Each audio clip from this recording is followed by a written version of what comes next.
Hello, or maybe I should say. Salutations, Exile. After trying nearly every skill gem in the game on Blood Witch and finding no viable builds besides Detonate Dead, I have decided to take revenge on the Grinding Gear game servers for making my entire Ascendancy a downside. Using the Eye of Innocence unique amulet. I mean the Fireflower unique amulet, combined with Raging Spirits and Cast on Minion Death.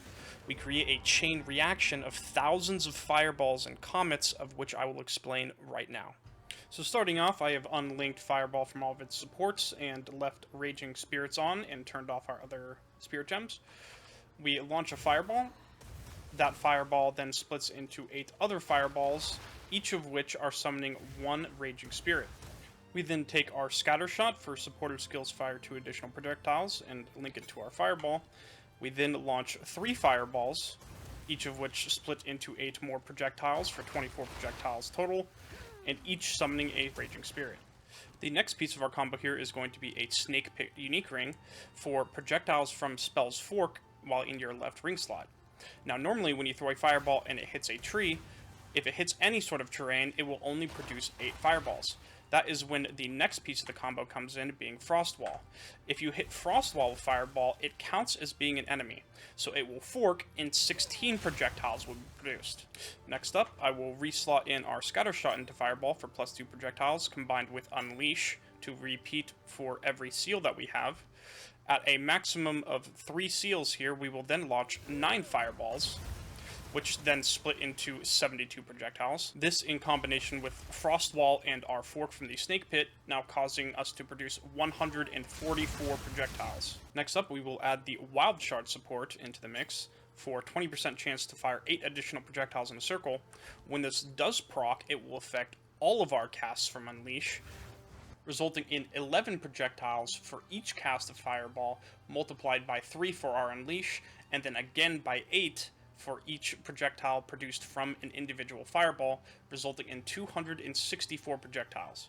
Once again, adding Frostwall into the mix to proc our fork, doubling our base projectiles and resulting in 528 projectiles per cast. These projectiles also summoning 528 individual summoned Raging Spirit minions. As you can see, this is where the lag starts coming in, and we haven't even started casting any comets yet. This next part will require a little bit of an in-map demonstration, so I'll go ahead and take our Frost Wall and slot it into one of our Cast on Minion Death setups, and enable the other one as well. As I'm walking along here, I will just find a pack of mobs, decent pack of mobs. Here we go. Throw my Fireball, and it will automatically cast all of our Frost Walls and Comets, resulting in something like that. So why is all this happening, and how does it come together? Again, coming back to our amulet, the Fireflower Solar Amulet has the line, take 100 fire damage when you ignite an enemy. Normally this would be hurting us, but on our passive tree we take the Necromantic Talisman Keystone, making all bonuses from the equipped amulet applied to the minions instead of ourselves. We then combine this with the Summon Raging Spirit minions, who have Infernal Legion, with the line, minions from supported skills ignite enemies within a radius of 1.5 meters. Along with Feeding Frenzy, so they take more damage, Minion Instability, so they die a little bit faster, and more Area of Effect to increase the AoE on Infernal Legion. Not too entirely sure if that works, but I think it does. Along with a minimum level Summon Raging Spirit gem of level 4. This causes our Summon Raging Spirit minions to instantly die the moment they enter the range of any mob. We then combine this with a Cast on Death Minion Spirit gem linked to both Comet and Frost Wall in their individual setups, to create an almost infinite chain casting loop as long as the Summon Raging Spirit minions are somewhere near a mob when they are produced. It is very fun, but a bit squishy. I'm still working things out, and this is a work in progress. But in case you do want to play it, I will show you the gear, gems, and tree in its fullest right now. I'm going to continue playing this build and improving upon it.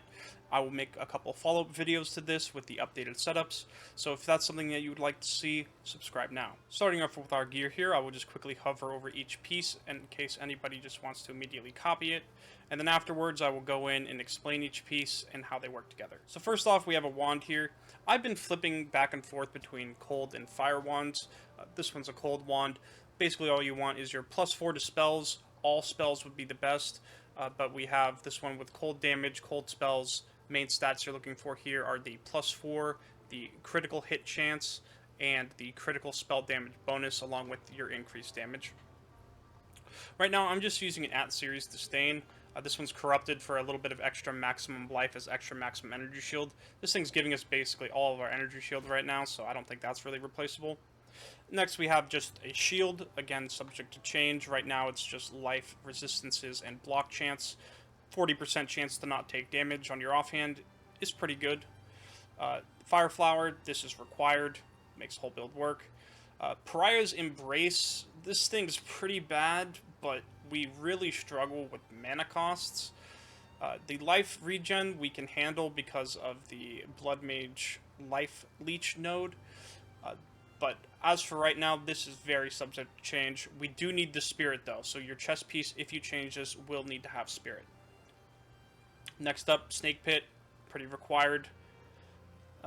Gloves, belt, and boots. All three of these pieces are just life, mana, resistances, and preferably a stat.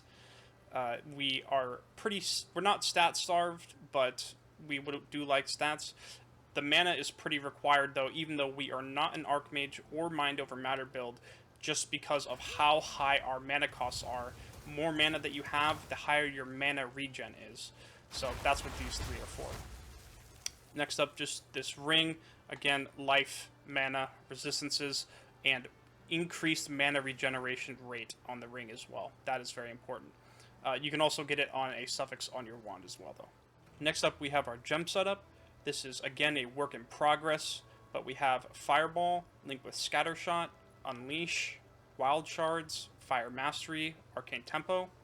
Our first Cast on Minion Death setup with Cast on Minion Death, Frost Wall, Spell Cascade, Glacier, Ingenuity, and Life Tap.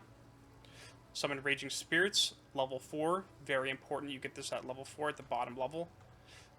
Infernal Legion, Feeding Frenzy, Minion Instability, and Magnified Effect. Flame Wall, I'm just playing around with that. Solar Orb with Fire Exposure, Strip Away. Font of Mana and Font of Blood, just a little bit of utility there. We have Flammability with Heightened Curse. Again, this may change as long with the Fire Exposure for cold stuff. I'm still playing around with it. And then Cast on Minion Death, Comet, Elemental Focus, Energy Retention, Inspiration, and Spell Echo.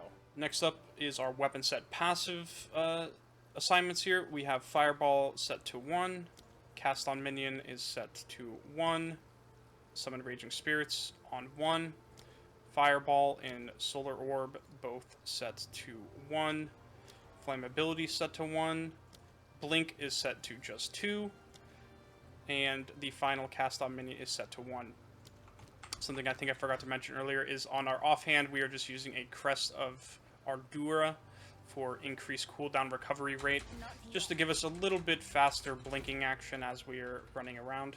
Next up, I will go over the passive tree really quickly. First, here we are. We just come up here, grab this, take Necromantic Talisman, and then we come down over here and loop around to this section right here. Next up, I will talk a little bit about our passive tree. Again, we are forced to take Sanguimancy, so our Ascension is a downside. We are forced to take Vitality Siphon to cover the downside from our downside Ascendancy, and it doesn't even cover it. It's not even enough, but it does something. Gore Spike, 1% increased critical damage per 40 life. Again, really not doing anything, but the main thing I'm coming down here for is our one decent Ascension node that I have taken currently. The base crit chance for spells is 15%, which moves our Fireball from 7% to 15%. Again, this is all subject to change, but that's what I'm currently taking. A couple important notes is this wheel right here for what is more mana recovery rate, along with this wheel right here. It is disgusting, but we are taking 4 nodes of nothing just for 10% reduced cost of skills. We're also anointing 15% reduced mana cost while not on low mana. And sometimes I've been coming back and forth off these nodes here to take more reduced mana cost.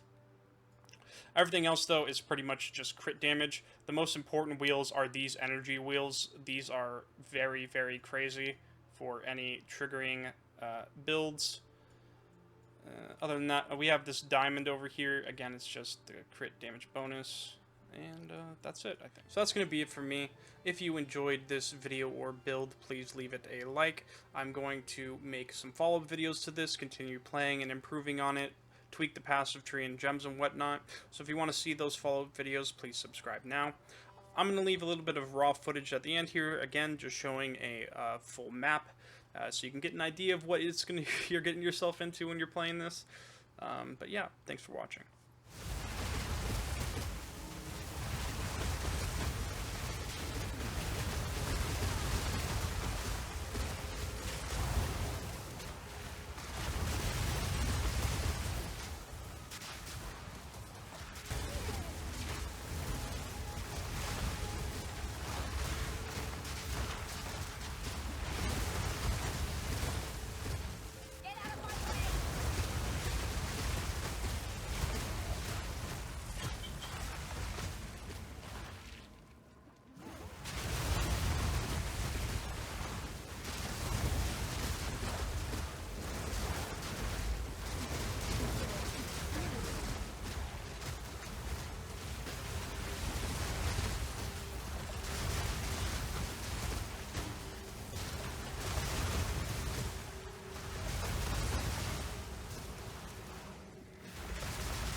Hi, I'm Chris Wilson from Grinding Gear Games. Subscribe now and like the video.